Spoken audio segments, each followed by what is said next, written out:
Dearly beloved, we are assembled here in the presence of God to join this man and this woman in holy marriage, which is instituted by God, regulated by his commandments, blessed by our Lord Jesus Christ, and to be held in honor among all men. To be held in honor among all men. From the world of men and women, this one man, this one woman choose each other to honor, love, and cherish, in sickness as in health, until death do us part. What is in the heart and mind of this girl as she pledges her thoughts, her body, her life to this man? Respect and admiration, love and affection, deep faith, and a high hope for a good life together as man and wife, and if so blessed in time to come, as mother and father. What is in the heart and mind of this man as he pledges his trust, his body, his sacred honor to this woman? The answer lies in you, for the man is you. You who once stood in this holy place and took part in this sacrament, and you who will someday stand before God with the woman you love, as this man stands today.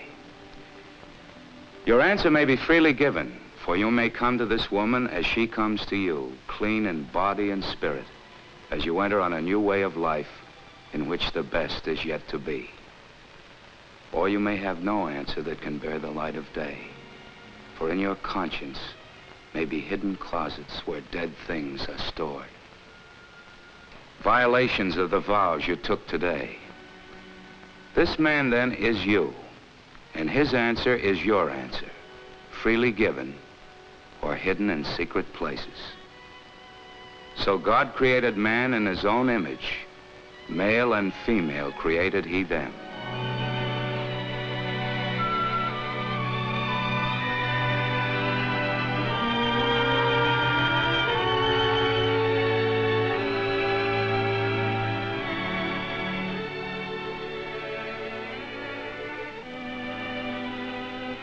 And God blessed them, and God said unto them, be fruitful and multiply, and replenish the earth.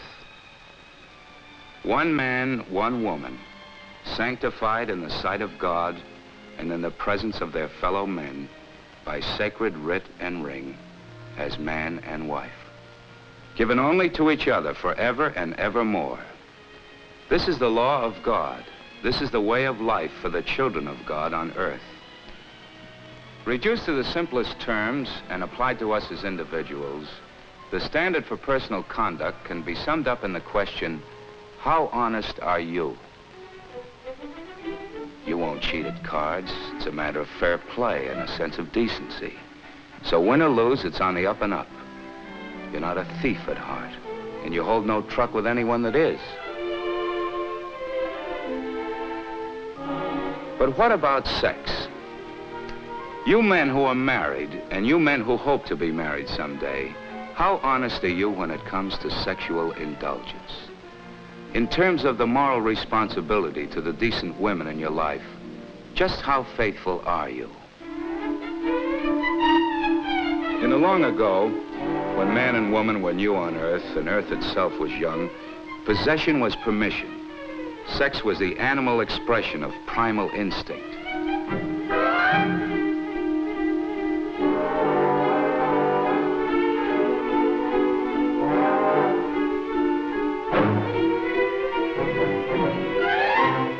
Historians of human life doubt, and some deny, that earliest man expressed such emotions as love and affection for the mother of his children.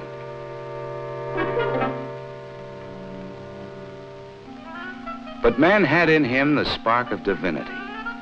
He grew in wisdom, and he became master of the earth. He discovered in himself new evidence of character. Here man began to express the human values we call kindliness, friendship, and tenderness.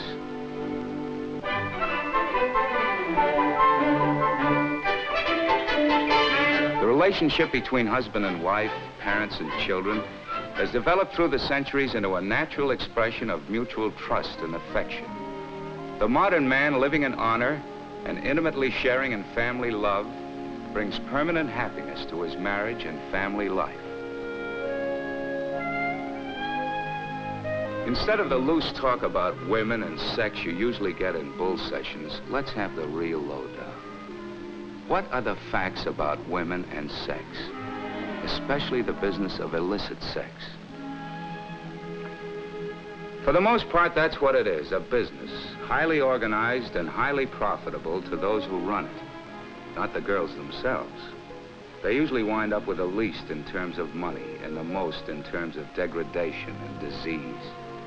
Where does the money go of those men who patronize prostitutes? To the madams who manage the houses, their cut is at least half of anything paid to the girl. To gangsters and underworld big shots who own the business. The vice syndicates whose take runs into millions every year. To crooked police and politicians who sell protection. This is the financial pattern of prostitution. Money that supports a dirty business run by the scum of the earth, debasing women and men who use them, spreading disease and supporting political corruption. One of the chief arguments used to justify sexual indulgence outside of marriage is that it's necessary in order to stay healthy and retain sexual power. More nonsense has probably been spoken on that phase of sex than on any other. The medical officer can give us the correct information. Take his temperature. Yes, sir. I'll be with you in just a minute, boys. Often you have heard it said that unless the sex urge is satisfied when it develops, some emotional or even physical harm will develop. No responsible physician would subscribe to such a statement. Many men are told that they must have sexual intercourse in their late teens, or have it frequently once they have started, in order to avoid harm or even loss of their virility or sexual power. This is absolutely not true. If you want to justify sexual activity outside of wedlock, you're going to have to find something outside of medical grounds. Abstinence from sexual intercourse has no adverse effect on a man's health or his future sexual ability. The man who limits his sexual experiences to loose women tends to develop sexual habits and a frame of mind on a low animal level. Such a man comes to value a woman not for her qualities as a fine companion, a wife, or a mother of his children, but only for her body. He's the cynic, the wise guy who knows everything there is to know about women. The best phone numbers, the best places, where you can get it cheap and maybe free, what to say, what to do. He'll tell you all about it, whether you're interested or not. If you have other things to do, he'll give you a snarl of disgust. With animal insistence on fixing them up, he'll take all followers as part of the pack, leading them on the hunt for his kind of game.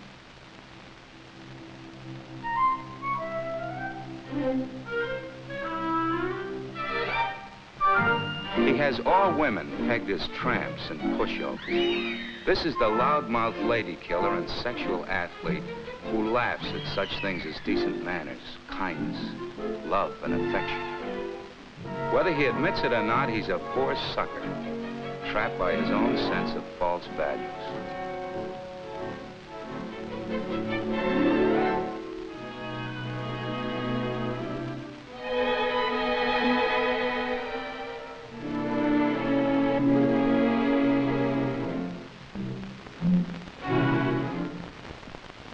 Looking only for sexual bargains, his choice is limited to cheap women.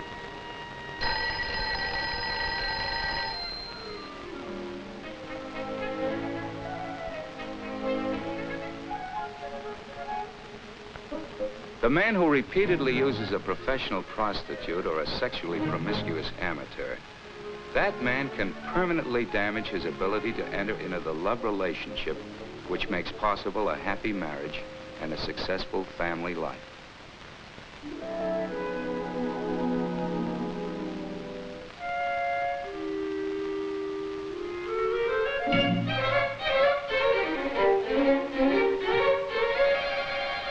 The ladies' man of America. That's the man in uniform, according to an outdated legend still believed by some men in the service.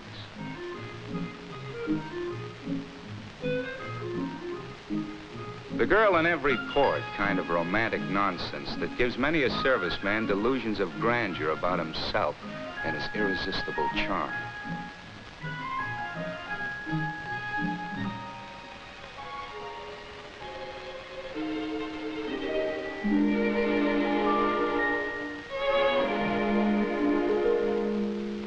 He thinks he has a reputation to uphold as a he-man member of the armed forces of the USA.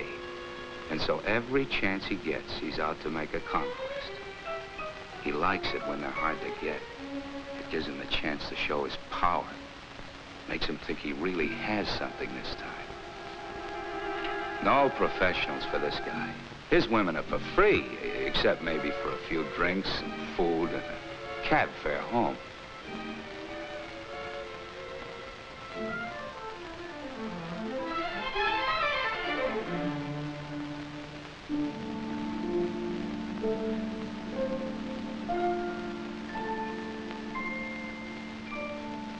Oh, he's the big moment in her life. And she's his, only his, says he. This man is kidding himself, and he needs to wise up to the facts of life. With easy pickup, one guy is pretty much like another. There's usually been someone ahead of him enjoying the big moment he thought was only for him. This man raided with a pickup only while he was taking his turn. But there'll be someone else to fill his place after he's gone.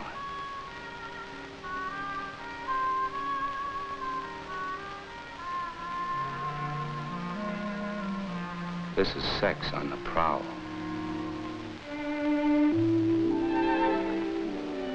The intimate privacy of husband and wife at the end of the day.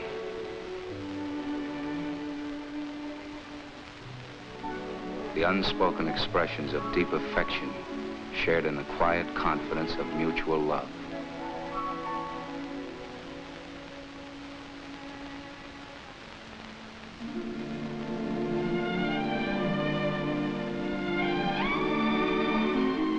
She belongs to him, only him, and he knows it. He belongs to her, only her, and she's sure of it.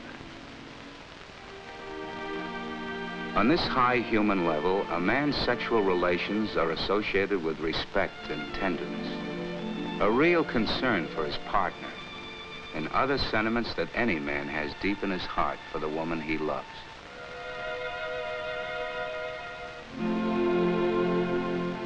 How you men manage your sex life is a matter not only for the chaplain and the doctor. It is also my responsibility as a commanding officer. For those of you who consider it a serviceman's right to cut loose on leave, here's a statement from one of our outstanding military figures with which I fully agree. I do not excuse sexual promiscuity, nor do I consider it a necessary evil associated with military life. I consider the greatest factor opposing promiscuity to be proper religious and moral training, with constant emphasis on self-restraint, with marriage and family as a goal. I expect such training to be encouraged in every practical way.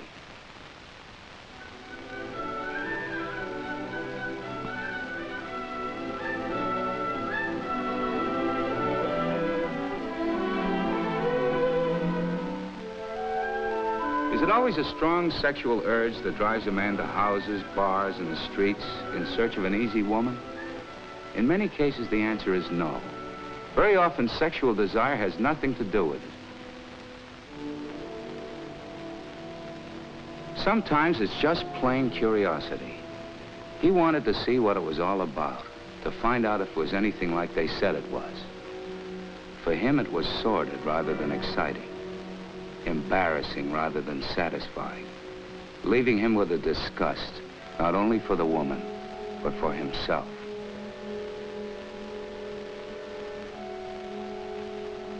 The crawling feeling which a decent man gets from the use of commercial sex. Actually, he didn't want any part of it. but he lacked the moral courage to live up to his own principles and convictions.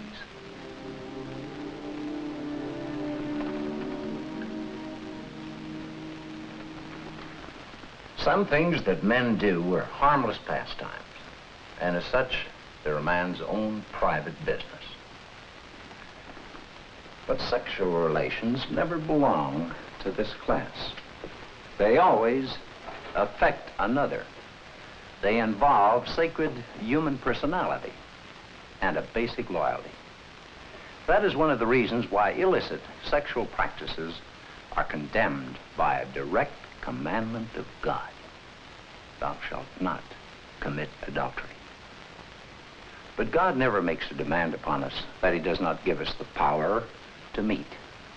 Those who obey the commandment can continue to receive God's strength and guidance to continue in obedience.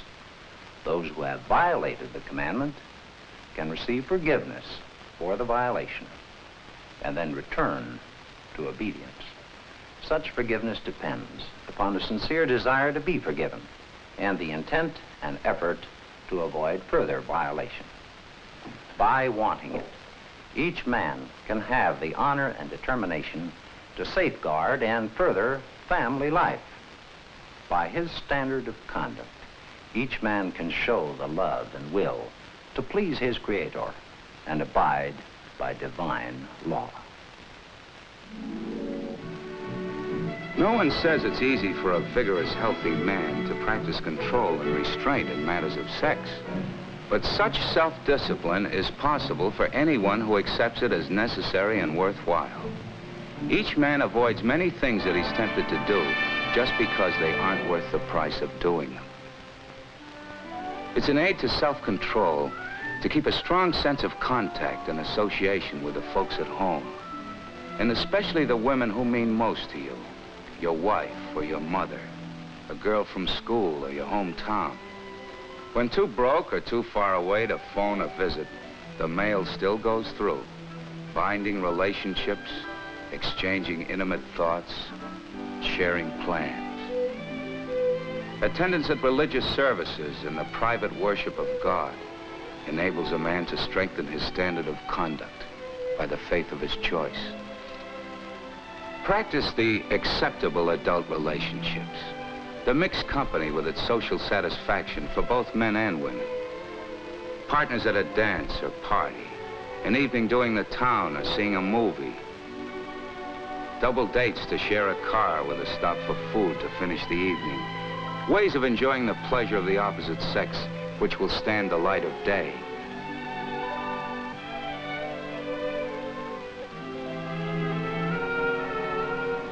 Home will be a finer, happier place to come back to. Tense and excited waiting will bring the welcome you want. You'll be able to greet her with a clean heart and hold her in a clean embrace. Family and friends will be more wonderful to see again. No questions to be feared, nor eyes to be avoided, and no subjects which mustn't be touched.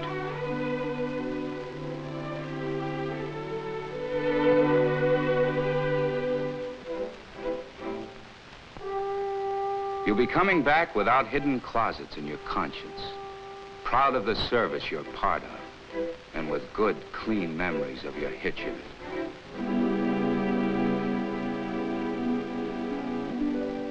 One man, one woman, who share their love only with each other, not willing to do anything to spoil that love. This kind of love, given in a happy marriage, is the most satisfying expression of man's sex life. Sanctified in the sight of God and in the presence of their fellow men by sacred writ and ring as man and wife. Given only to each other forever and evermore. This is the law of God. This is the way of life for the children of God on earth, and to be held in honor by all men.